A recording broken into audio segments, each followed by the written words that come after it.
man. own Them fucking trust. people from Russia. I'm a And who runaway believe these People Indian. from tribes if you Russia, in the man. trust? Hey Them man, pretenders. Why are hold y'all up. lying? We'll talk. Hey, y'all, stop getting triggered by Root. He fucking with niggas. No, they're triggering me.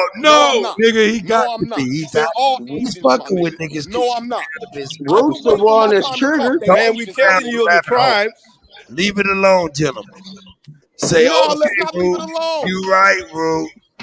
You Bro, right, that What are widow they peak talking is about? from Why don't they you talk about win, how to get to Root. their tribe, You Cuddy? win, bro. Root. You know, I listen to root word, but sometimes, man, I No, don't. That I don't nigga's listen to none of y'all atavism. niggas cause y'all fake as fuck, my nigga. Y'all won't show Bro, us how to get your the tribes widow's involved. peak is from Hey, that's our Transylvania. That ain't that Root bipolar. Niggas That's true. our ain't talking about bipolar black Indian. Y'all niggas got and to brothers. excuse Root. He's our You got multiple Oh, that's what it personality is. Indian.